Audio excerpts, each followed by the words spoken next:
Intro is now. Greetings, current and future subscribers. How is everybody today?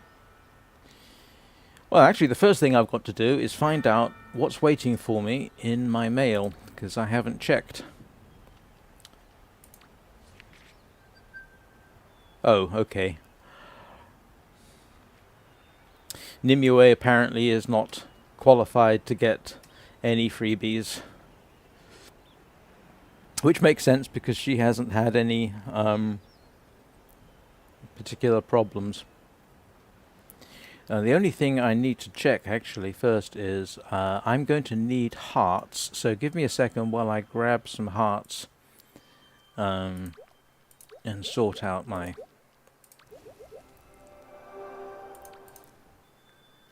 constellation.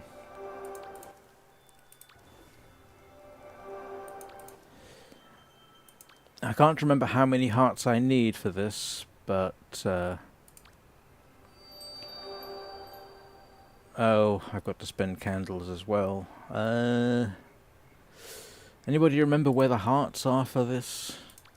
Oh, I could go get them. No, I've got to go pay for them, haven't I? Oh, drat. Alright, let's hang on. Not as smooth a start as I would hope for.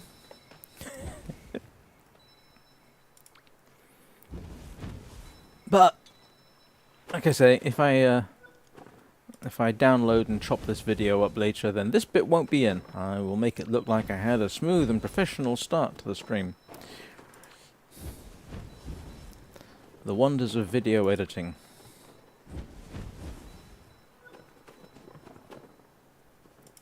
I hope everyone's weekend is going well. I'm just going to grab hearts from the... what's his name? Hopeful Steward. Stewart! No, Steward! I converted him into a Scots Highlander for a moment.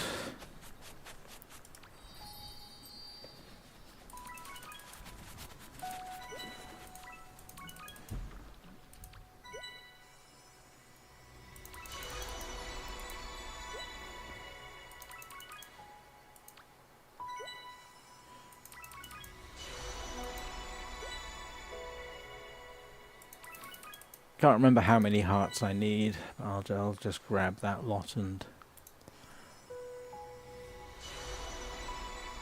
Whoa, there's somebody even smaller than me. Whoa, that must be a tiny spell.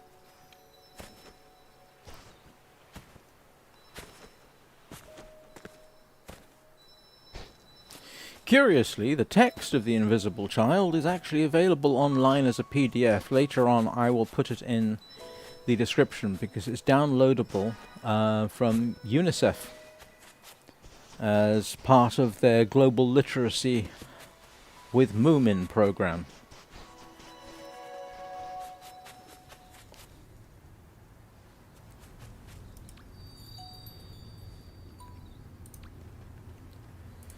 And here we go.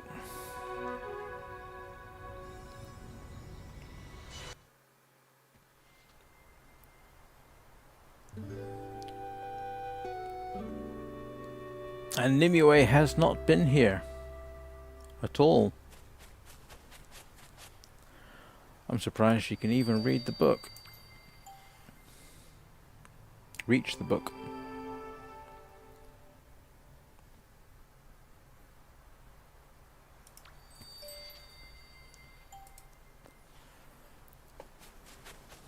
Make sure I can... Yep, you see, she's not quite a chibi. She doesn't have the Naruto run.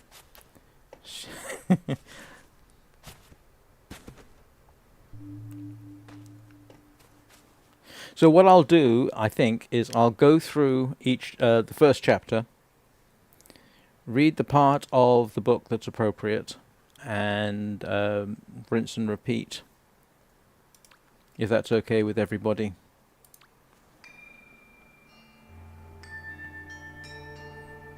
Given that no one is massively complaining at this point.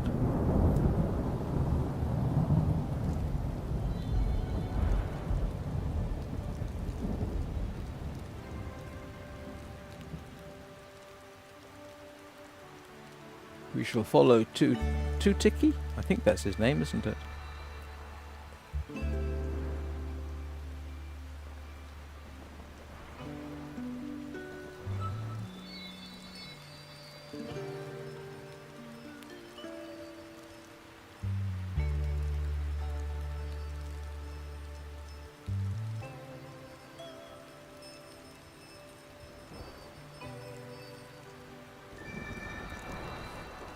I remembered Tiki.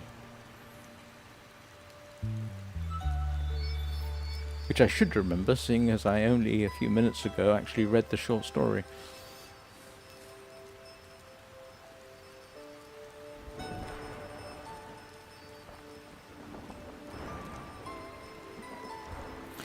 This short story, incidentally, that this is based on was written 1962 by Tove Jansson, who was a Swedish-speaking Finn. Born in 1914 in what at the time was part of Imperial Russia.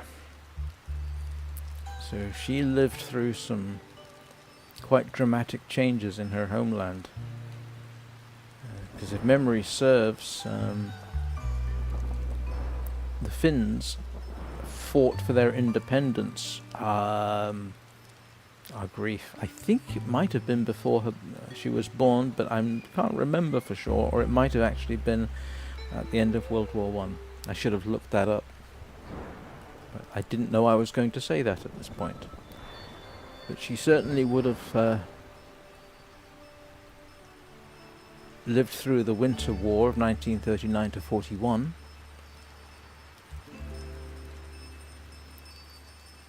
Which is when the Russians tried to invade Finland, and while technically the Russians won, they did so in what can best be described as a Pyrrhic victory. And the Russians were essentially forced to the negotiating table.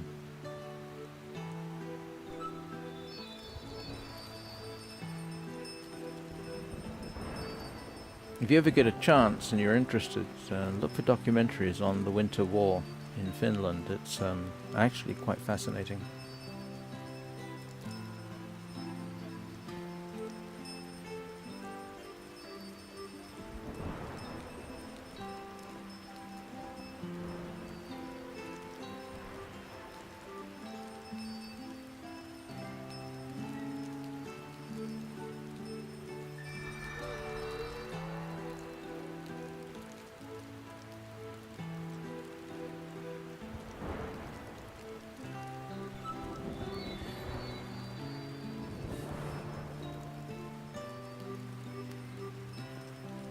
I hope the music doesn't have a copyright issue.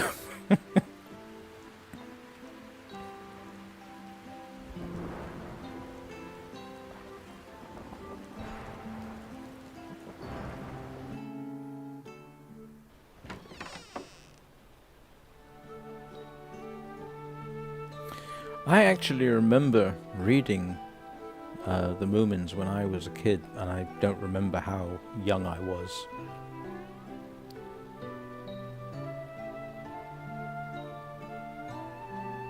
And I think I saw the animated series as well.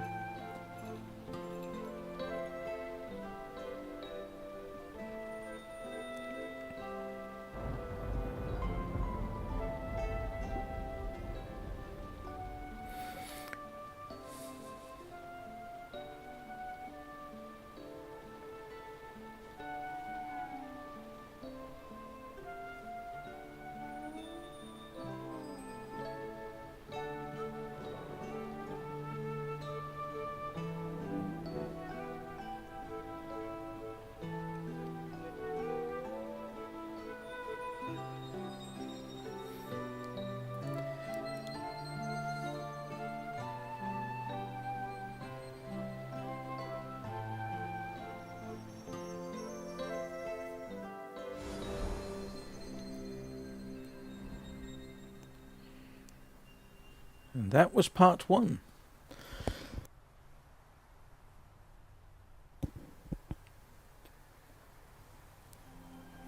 I don't intend to go through the other side branch there. Um,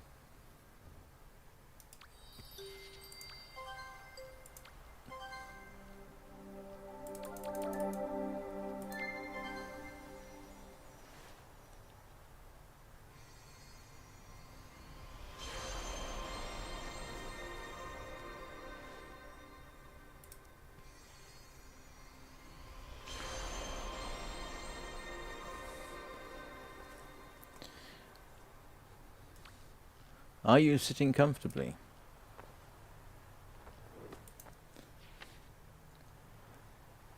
I shall begin.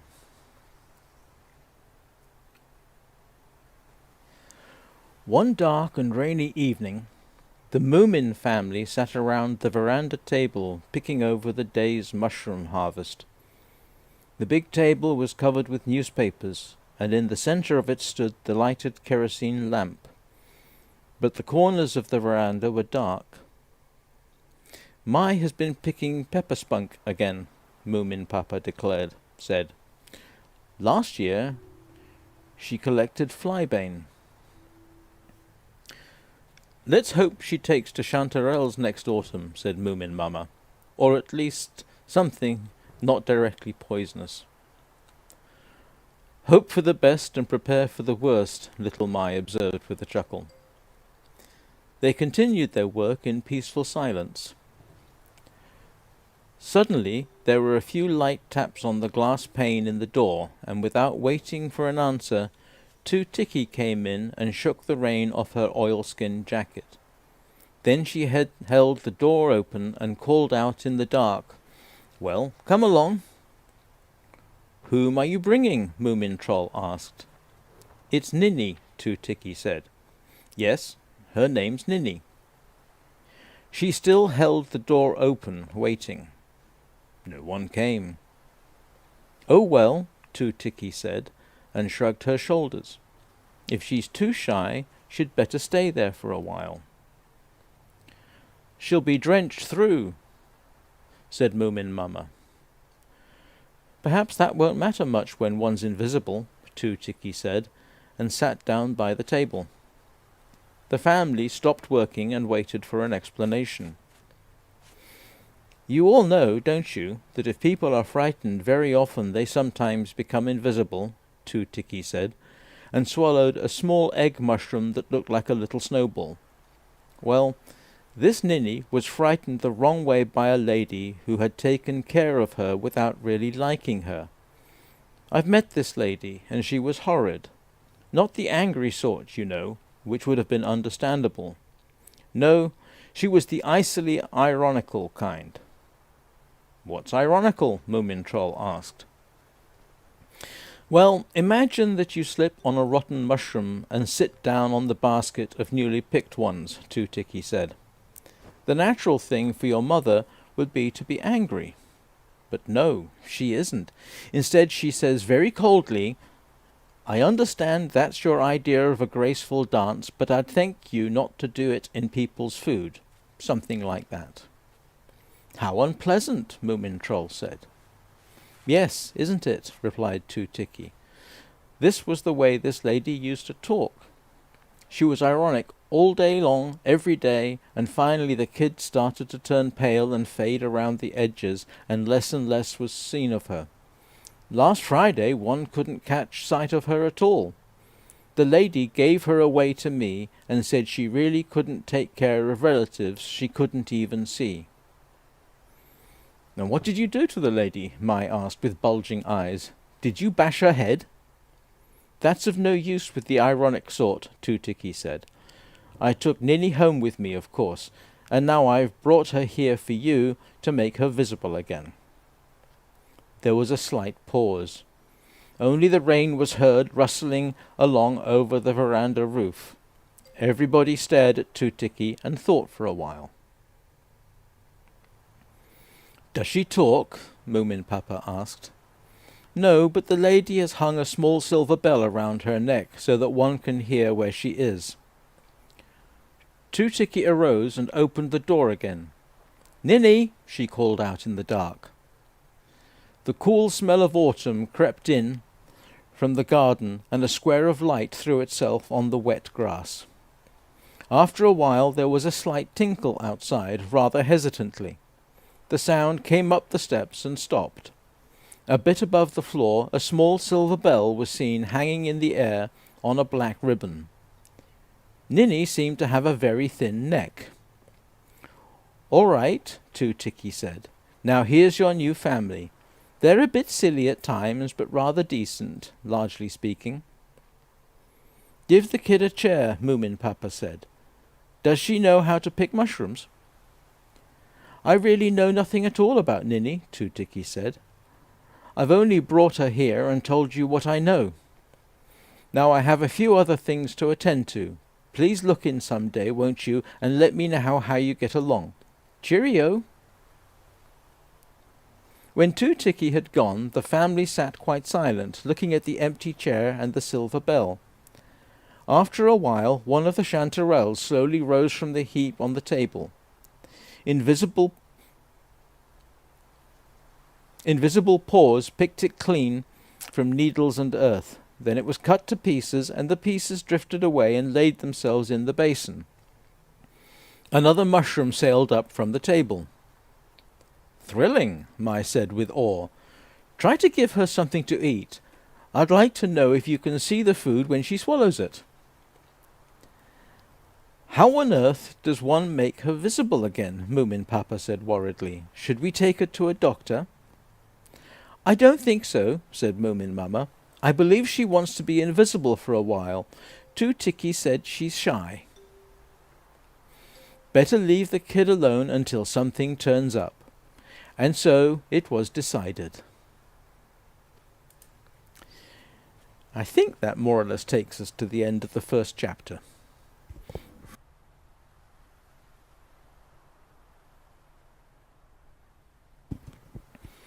Hope I'm not violating copyright by just reading it out.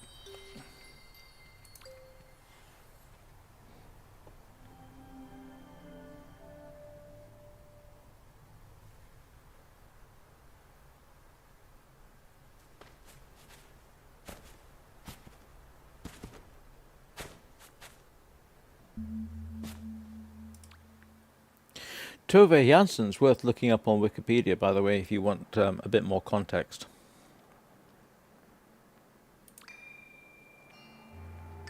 Died in 2001, aged 86.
I should have thought. Doing this way does not exactly lend itself to my usual inane ramblings.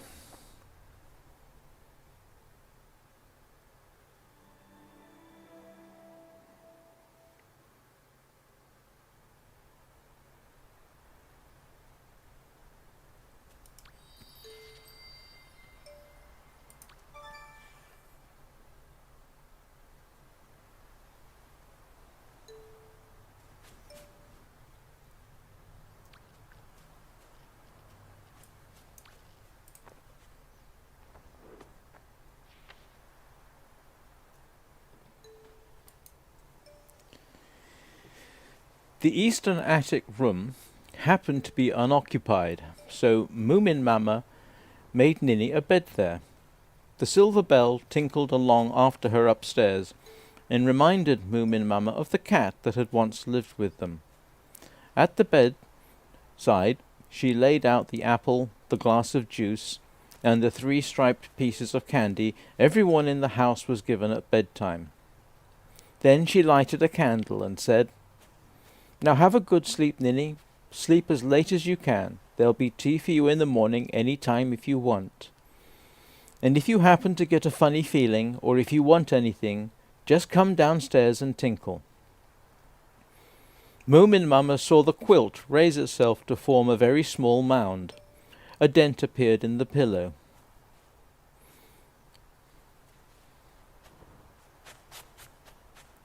Now,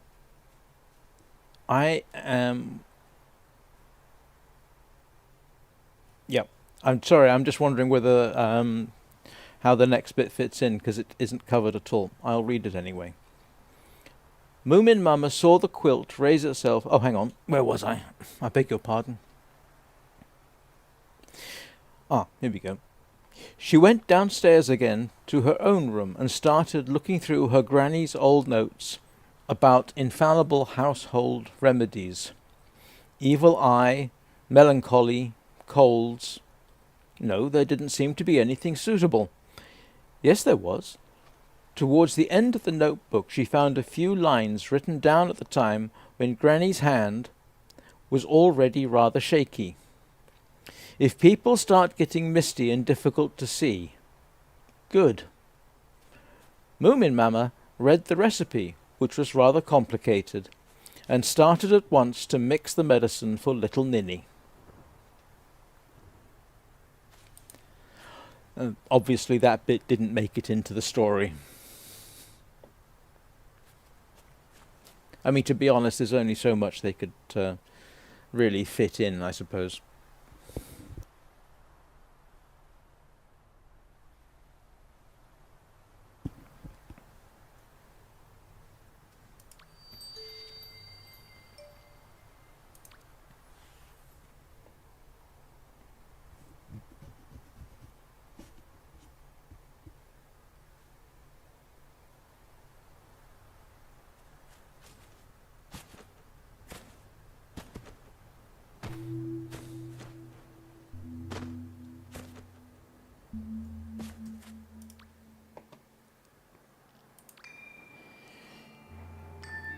In case anybody's wondering, this doesn't affect Nimue's ability to be wingless. Picking up the wing is strictly optional.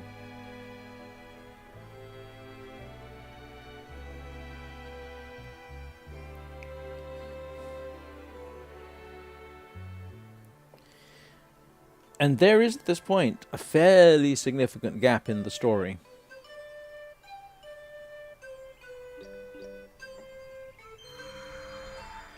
Although it has to be said,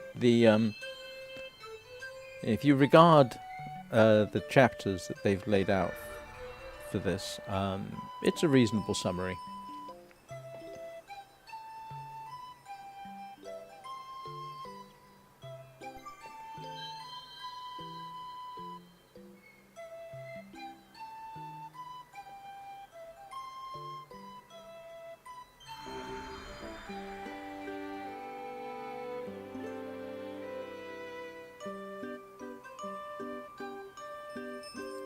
I must admit, you do have to wonder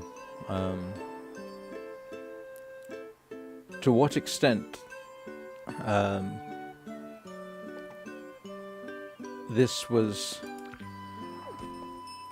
based on Tove Jansson's own life. The Wikipedia article doesn't give a huge indication, but that's not to say that Tove Jansson herself didn't experience. She would have experienced, I think, significant issues, shall we say? Oh, come on, I can't get up there. Oh, here we go. Not used to flying with this avatar.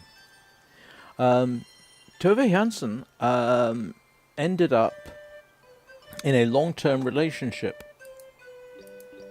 with somebody called, and I'm having to look it up. Hang on a second.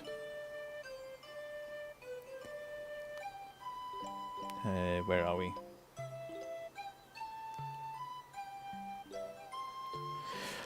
Oh, heck. Excuse me a second. I'm just trying to find the bit in Wikipedia so that I can find the appropriate bit. Yeah, her lifetime partner from 1955 or 56 until her death was Ida Helmi Tuliki Pitila. And because I think she was called Tuti, was her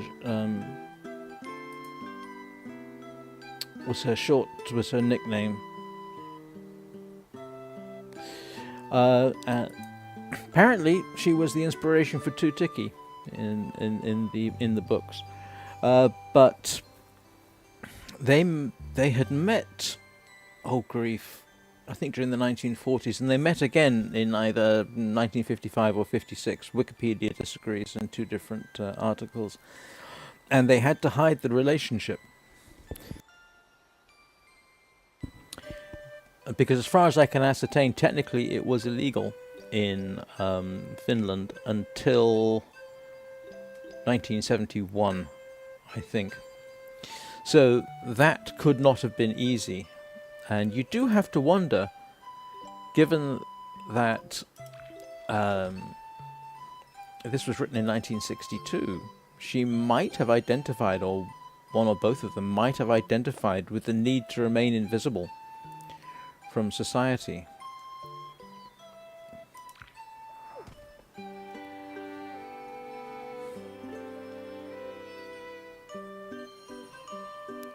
Strangely, in the UK at the time, that kind of relationship was not technically illegal. And never had been.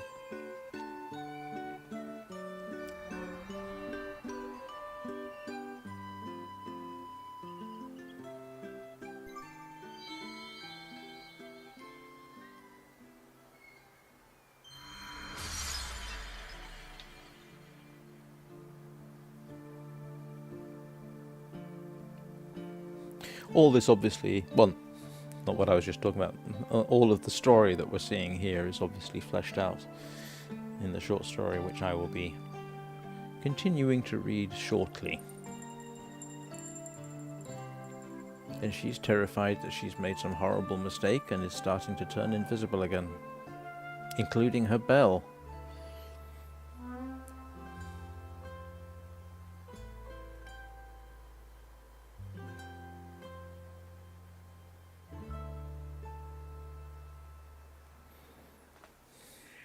I mean, you don't really need me to interpret this. Now she's being reassured.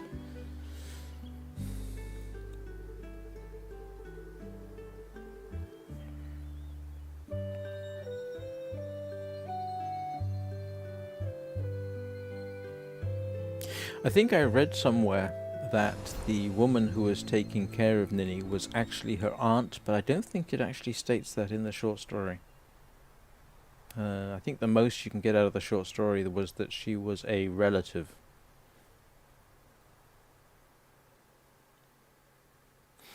And depending on how long this takes, or if I get people yelling at me to do something else, please, I might do the second branch. See how it goes.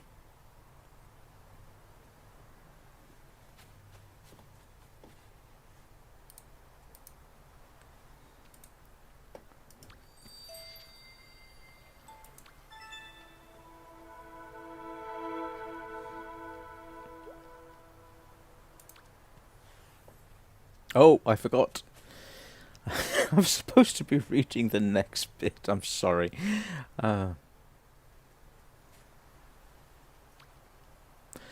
This particular action is very useful for what I'm doing, I have to say.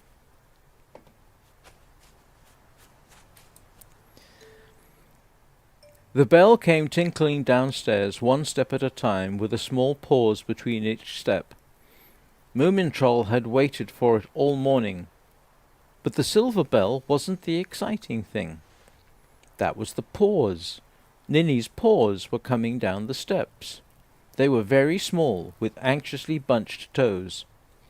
Nothing else of Ninny was visible. It was very odd. Moomin Troll drew back behind the porcelain stove and stared bewitchedly at the paws that passed him on their way to the veranda. Now she served herself some tea. The cup was raised in the air and sank back again. She ate some bread and butter and marmalade. Then the cup and saucer drifted away to the kitchen, were washed and put away in the closet. You see, Ninny was a very orderly little child. Moomin Troll rushed out in the garden and shouted, "Mama, she's got paws! You can see her paws!" I thought as much, Moomin Mama was thinking, where she sat high in the apple tree. Granny knew a thing or two. Now when the medicine starts to work, we'll be on the right way. "Splendid," said Moomin Papa, "and better still when she shows her snout one day. It makes me feel sad to talk with people who are invisible, and who never answer me." "Hush, dear," Moomin Mama said warningly. Hang on a second, I just got something in chat. Oh, okay. Alright, let's see how we go, Cadaver. If that's okay. Remind me later, because I probably will forget. Where was I? Sorry, I had to take care of that, because otherwise I would have overlooked the chat message. Where was I? Oh, yes.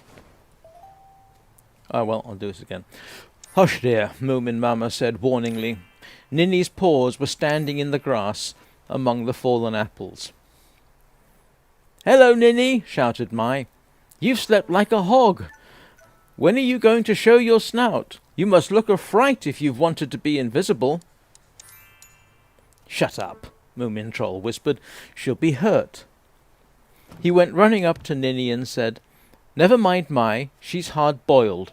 You're really safe here among us. Don't even think about that horrid lady. She can't come here and take you away." In a moment Ninny's paws had faded away and become nearly indistinguishable from the grass. "Darling, you're an ass," said Moomin Mama.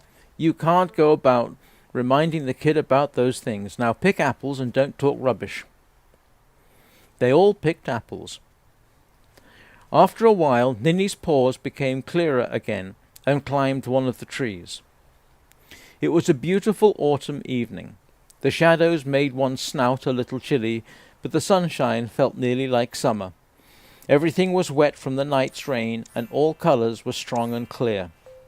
When all the apples were picked or shaken down, Moomin Mama carried the biggest apple mincer out in the garden, and they started making apple cheese. Moomin Troll turned the handle. Moomin Mama fed the mincer with apples, and Moomin Papa carried the filled jars to the veranda. Little Mai sat in a tree singing the Big Apple song. Suddenly there was a crash. On the garden appeared a large heap of apple cheese, all prickly with glass splinters. Beside the heap one could see Ninny's paws rapidly fading away. "Oh," said Moomin Mamma, "that was the jar we used to give to the bumblebees. Now we needn't carry it down to the field. And Granny always said if you want the earth to grow something for you, then you should have to give it a present for the autumn." Ninny's paws appeared back again, and above them a pair of spindly legs came to view. Above the legs one could see the faint outline of a brown dress hem. "I can see her legs!" cried Moomin Troll. "Congrats," said Little Mai, looking down out of her tree. "Not bad, but the Groke knows why you must wear snuff brown." Moomin Mamma nodded to herself and sent a thought to her granny and the medicine. Ninny padded along after them all day. They became used to the tinkle, and no longer thought Ninny was very remarkable. I think that's more or less where that section ends. Okay, so little announcement. If anybody wants to send me codes for the game, don't do it in chat because that's too public. Email it to me. You can find my email under, I think, links, and then it is, I think see more, and then you have to go through a captcha to find my email address. Just saying.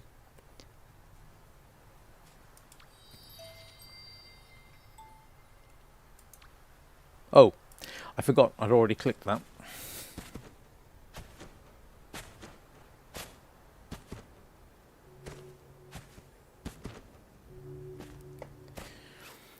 In case anybody's wondering, I think we're more than halfway through the short story, as a matter of fact. I'm on page 16 of 27.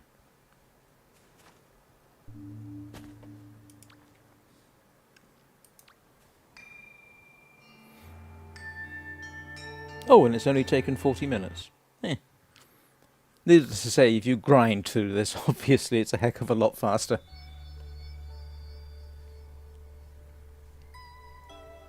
Yep, I think this. I think I ended the narration at about the right point.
I think there used to be a bug here where she would kind of float above the stair. Oh, I was going to say float above the stairs.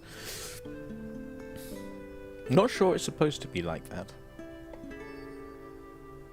Yeah. I think it would make more sense at that point if she was actually standing on the floor.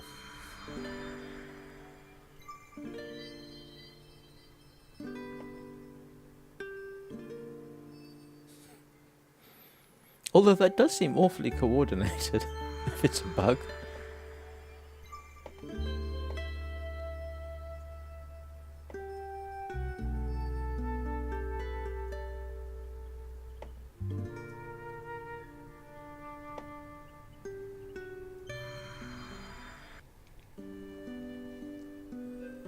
I have to admit, it's actually kind of interesting to go through this again and read the story.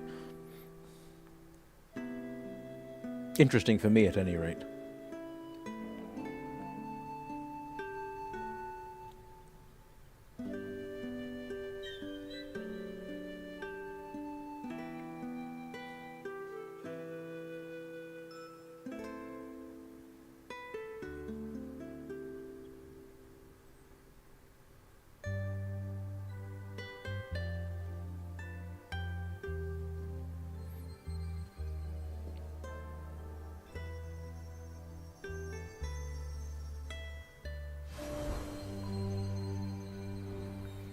Alright, now I just have to remember where we got to there.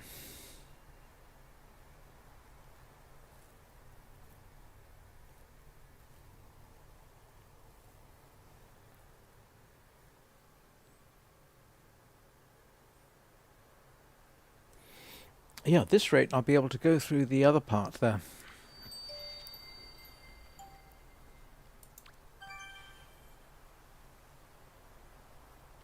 And we could possibly go look around the valley. Although, none of this really is Journey of the Wingless apart from doing the quests, I suppose. Oh, I did it again. Forgot I'm supposed to be reading as well.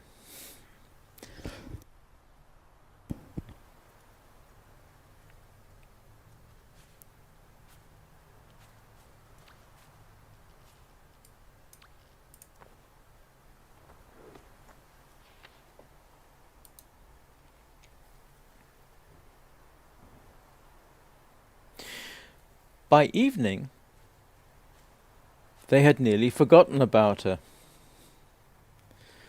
But when everybody was in bed, Moomin Mama took out a rose-pink shawl of hers and made it into a little dress.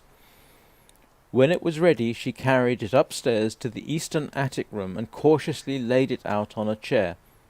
Then she made a broad hair ribbon out of the material left over. Moomin Mama was enjoying herself tremendously. It was exactly like sewing doll's clothes again. And the funny thing was that one didn't know if the doll had yellow or black hair. The following day, Ninny had her dress on. She was visible up to her neck, and when she came down to morning tea, she bobbed and piped, "Thank you all so much, ever so much." The family felt very embarrassed, and no one found anything to say. Also, it was hard to know where to look when one talked to Ninny. Of course, one tried to look a bit above the bell when Ninny was supposed to have her eyes, but then very easily one found oneself staring at some of the visible things further down instead, and it gave one an impolite feeling. Moomin Papa cleared his throat. "We're happy to see," he started, "that we see more of Ninny today. The more we see, the happier we are." Mai gave a laugh and banged the table with her spoon. "Fine that you've started talking," she said. "Hope you have anything to say. Do you know any good games?" "No," Ninny piped, "but I've heard about games."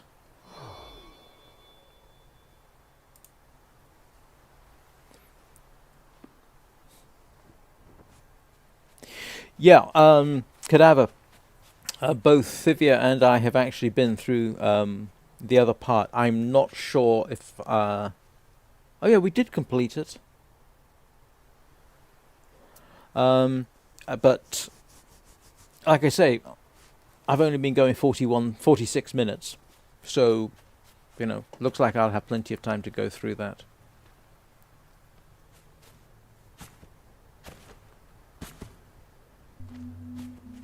I have my own interpretation about the other part. I've no idea whether it's correct or not.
I was going to say I've got some comments I could make here. I'll wait until the end of this bit, I think, before I do that, and then we can argue about it and chat.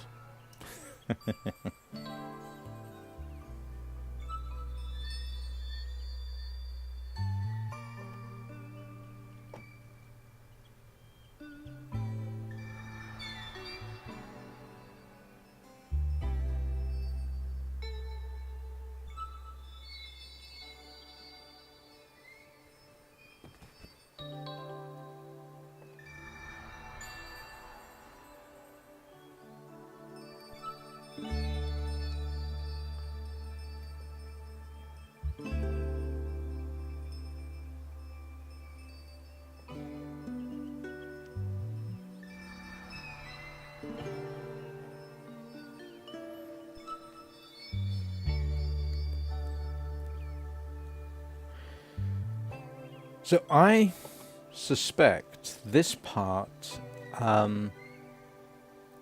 is somewhat reflective of attitudes from the 50s and 60s. This is an important point. She only played from politeness and not to have fun. I don't think Tove Jansson actually ever had children. So I'm not entirely certain what her information was in her mind behind this.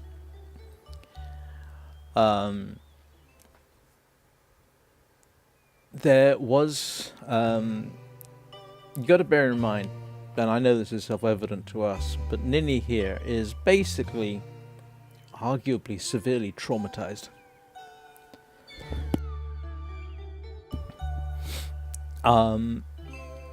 And I'm not sure to what extent psychology of the late 50s and early 60s really appreciated mental illness in children, because that's effectively what Ninny is experiencing.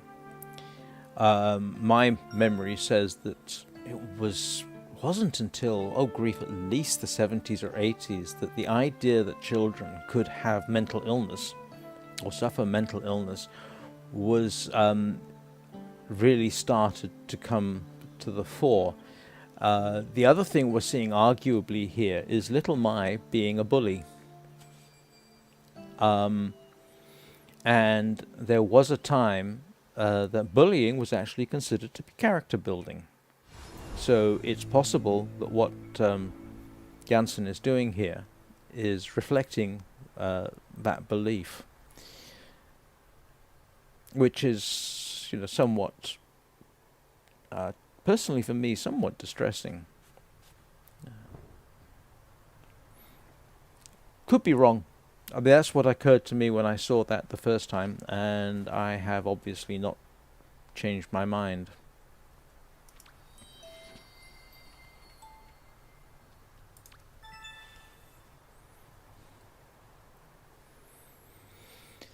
So I suppose what little Mai is well, I don't know whether little Mai is doing the equivalent of tough love. I think she's just being unpleasant. I don't think it doesn't seem to me at least that she's doing it to, at least the way it's presented, to try and be good, because we saw Ninny's reaction to it, which was not positive. Anyway, let's see what the book actually says. And maybe I'll change my mind.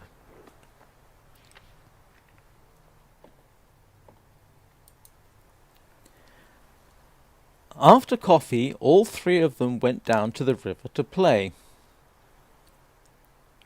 They're giving coffee to children? Actually, that's a good point. I don't know how old Ninny is. And I can't remember when I started to drink coffee, so maybe I should just skip that thought. After coffee, all three of them went down to the river to play. Only Ninny turned out to be quite impossible.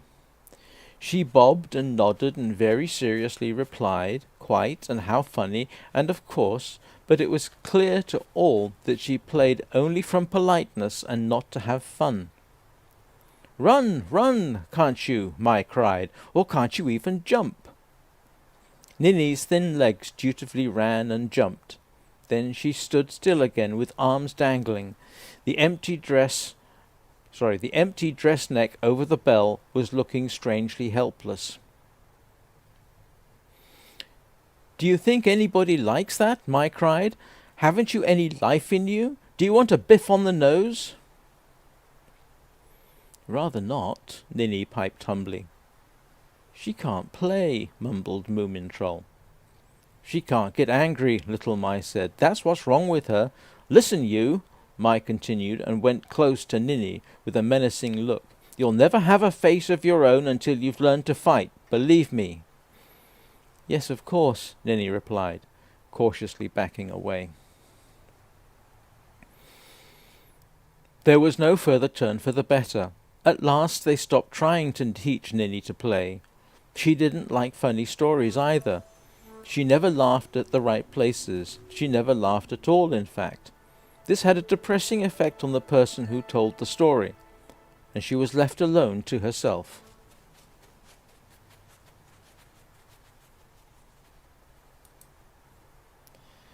Actually, I kind of think the short story sort of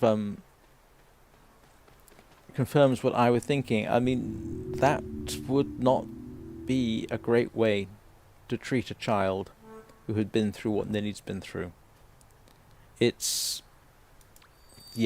I think it's very reflective of the era.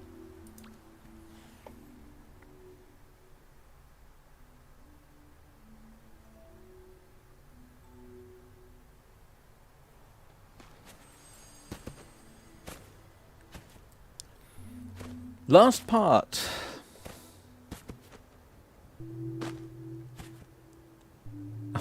I was so tempted to say something like, "Spoilers, this is when the Vogons attack." But, no. Hitchhiker's Guide to the Galaxy reference.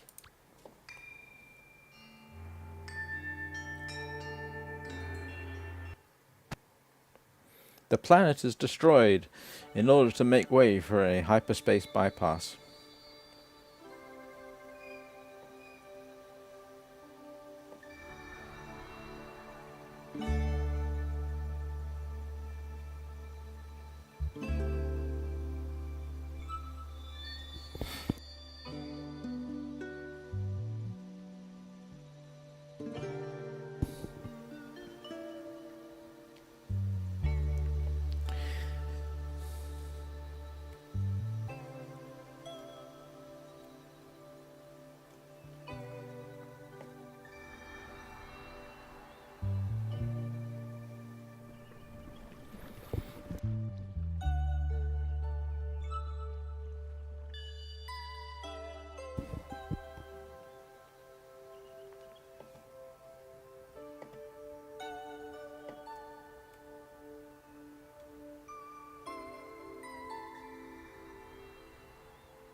I must admit, I have to wonder what that game company were thinking when they elected to present the story in quite this way.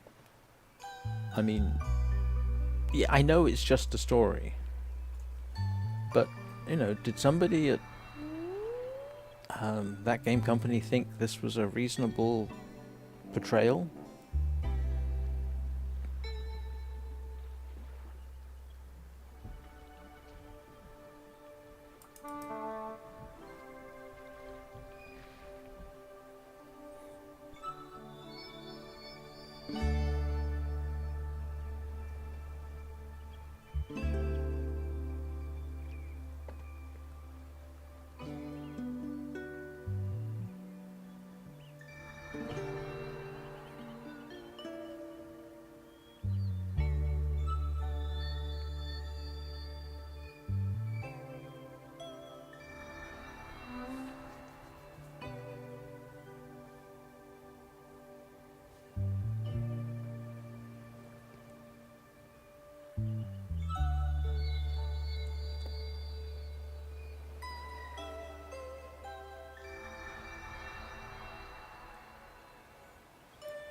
I tell you what, here's a thought. Rather than do the next section at this point, how about I save that to next week, and instead we go and do something like the Abyss quests? What do people think? Because honestly, I'm actually getting myself a little bit bored with this.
Well, it has to be said that compared with her head, she does have a very scrawny neck.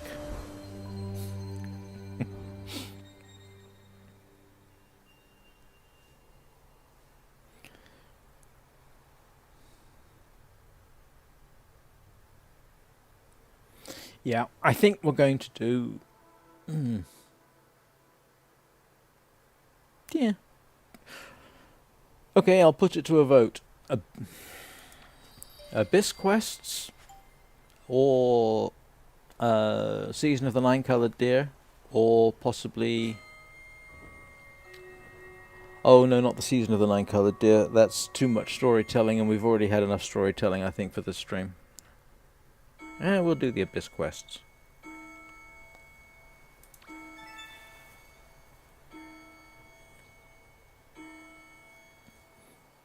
Unless there's suddenly a spate of people saying, please go down the left-hand path there, I think I'm going to go and do the Abyss quests next.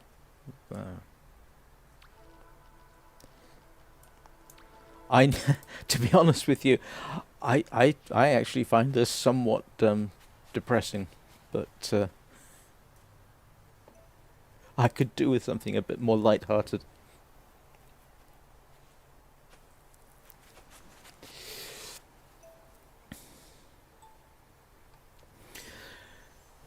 I'm sorry.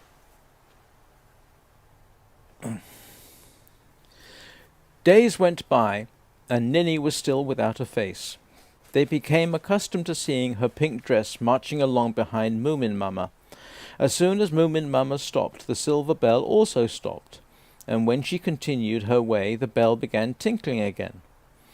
A bit above the dress, a big rose-pink bow was bobbing in thin air.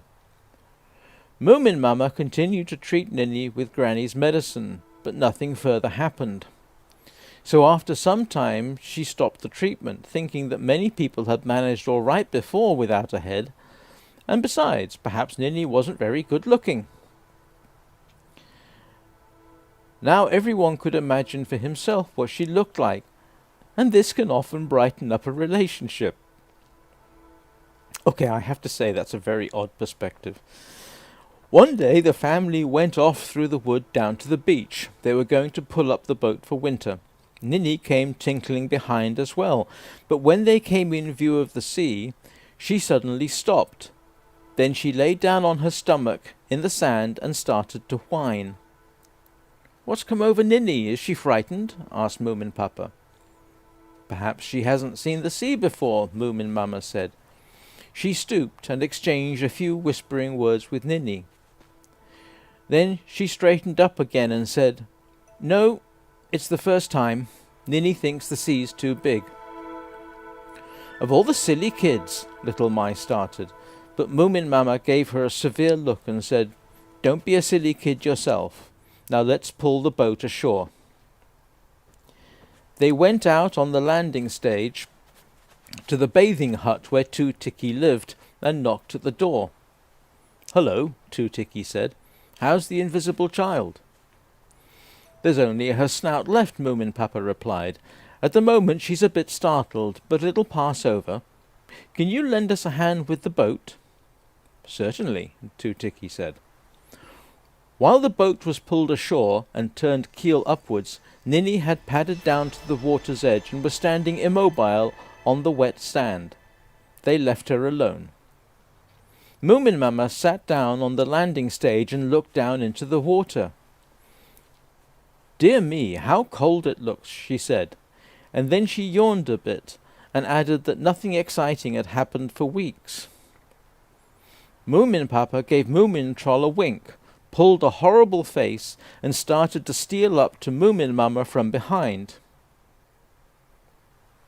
Of course, he didn't really think of pushing her in the water, as he had done many times when she was young. Perhaps he didn't even want to startle her, but just to amuse the kids a little. But before he reached her, a sharp cry was heard. A pink streak of lightning shot over the landing stage, and Moomin Papa let out a scream and dropped his hat into the water. Ninny had sunk her small invisible teeth in Moomin Papa's tail, and they were sharp. "Good work!" cried Mai. "I couldn't have done it better myself." Ninny was standing on the landing stage. She had a small, snub-nosed, angry face below a red tangle of hair. She was hissing at Moomin Papa like a cat. I can't hiss, I should add. "Don't you dare push her into the big, horrible sea," she cried. I see her," shouted Moomin Troll. "She's sweet." "Sweet my eye," said Moomin Papa, inspecting his bitten tail. "She's the silliest, nastiest, badly brought uppest child I've ever seen, with or without a head."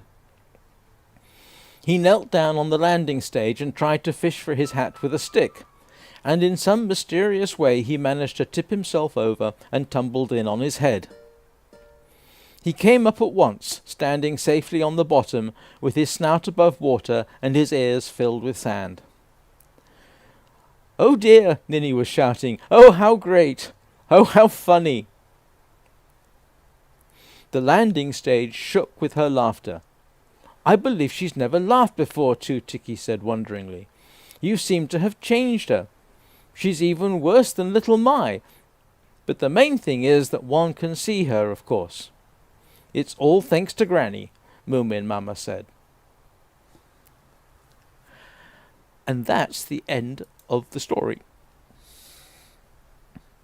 That's it. I'll post a link to where you can download it if anybody wants to read it.